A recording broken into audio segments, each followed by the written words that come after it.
a social and cultural anthropologist, and I've been working on this for like 30 years. Transformation of the body and all the ritual, all the performance to have the body being viewed by the public. Death is taboo in any society. I mean, there's no societies where death is not taboo and it doesn't involve some type of taboo attitudes and practices. But of course, then the taboos are different depending on the ethnic group. So for instance, what is taboo for the Chinese in Lisbon is not taboo for the Cape Verdeans or the Portuguese. So there's different things you can and cannot do with the body. Death rituals do have a function in society, and the main function is to help people overcoming the problem of death and the taboos of death. You can touch the body only if you do it according to the rules that your group has. In the papel, because the body is wrapped around in closets for several days, and it's a public ritual, it's a public performance, everybody goes and touches the body. But for instance, in Portugal, what happens is that the people that touch the dead body are basically the professionals of death. And I remember that one of the interviews that was most striking was an interview with a woman funeral director. She was a young, nice-looking woman. Each time she would try to get a boyfriend, it would be okay the first times they would go out, but then as soon as the man would understand that she was touching dead bodies every day, all the time, because that was her profession, they would refuse to touch her, even holding hands.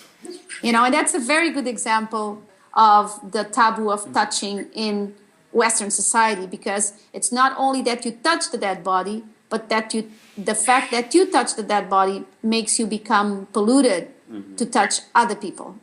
For instance, in rural communities in Portugal, not so long ago, the person who brings the children into the world is also the one who prepares for the last goodbye for the dead ones. The dead body has to go into the ground in a coffin and not just wrapped around in closets, unless you're a Muslim. If you're a Muslim, even in Lisbon, you can do it, because that's what the Muslim law says. And there's a special cemetery in Lisbon where the Muslims can be buried just wrapped around in a cloth.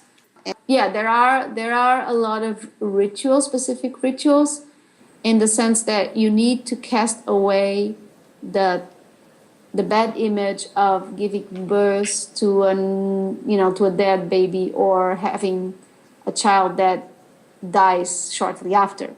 The societies I've worked in Africa, or I've read about, have some sort of specific ritual, healing ritual.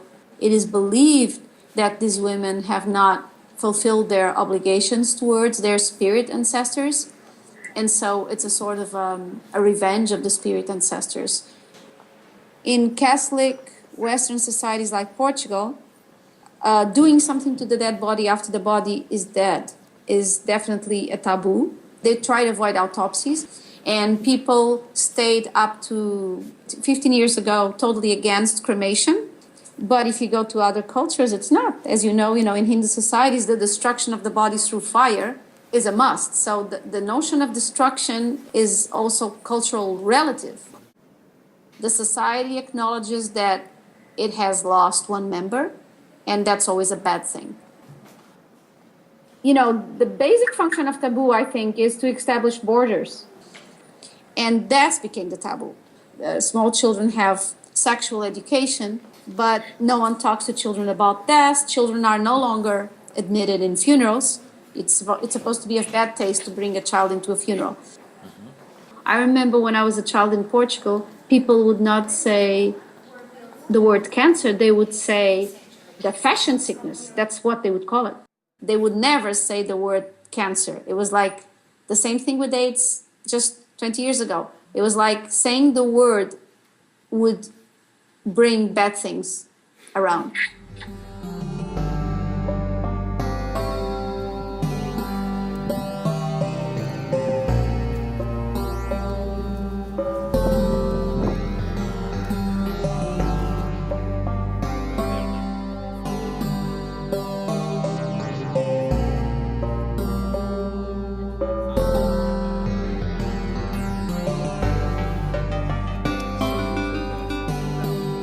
Control freaks.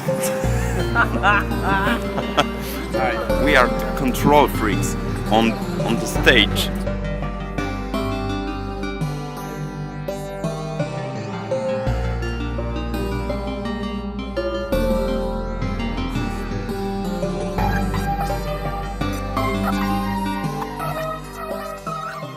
dreaming of dead people, dreaming of funeral processions, seeing a dead dog, a black dog around the corner. There's heaps of this type of beliefs of the connection between what happens and when are you going to die. I remember one specific saying that went like, well, you were alive, now you're dead, so that you go without me, I give you this water. You know, things that would mark the fact that the dead spirit should follow its way and not take other ones attached to him or her. You know, Portugal used to be a country of emigration. We used to export people. And it was only after the 1974 revolution, and especially after the 1980s, when Portugal entered the European Union in 86, that we started importing people, right? So the big groups of migrants started coming basically in the 80s. People from the former Portuguese colonies, Ukrainians, Romanians, Bulgarians, Moldavian, also people from other parts of Africa, people from Brazil. So that definitely changed the face of the country. All these issues of religious differences, of differences in rituals and basically in death rituals, which are very important for anyone from any ethnic group, just started being an issue, 30 years ago, not before. So if there is racism and prejudice against the migrants, that type of prejudice becomes worse when death comes around. Because then it's not only that people are different, but what do they do with their dead ones? Which was the fact that people used to say that the Chinese do not die. And so what happened to them? Did they become meat in Chinese restaurants? No, really. I mean, this type of joke that goes around signifies something. So basically what we've found thus far is that most of the times there are duplicate rituals, People do the rituals here in Lisbon, but also at home, although the body is not home. If the body cannot be sent home, then something else is sent to replace the body.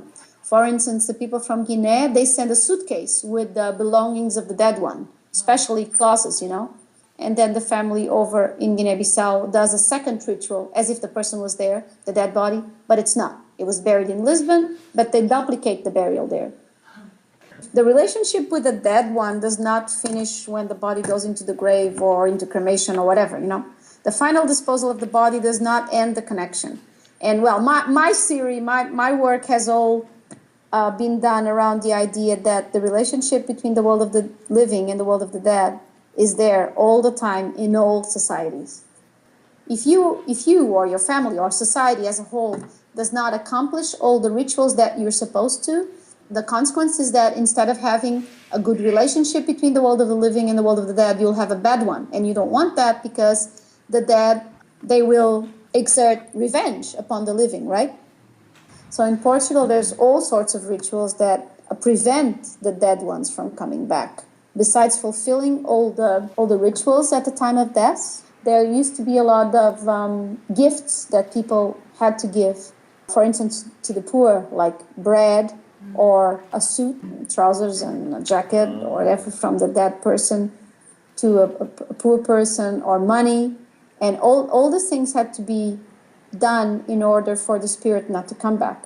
So definitely, yes, there are a lot of rituals and actions that still go on after death, but that continue the relationship that the living ones had with the dead.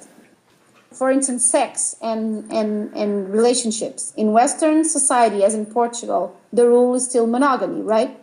So the fact that you have a second or a third partner is totally taboo. People may have it. Most people do have it.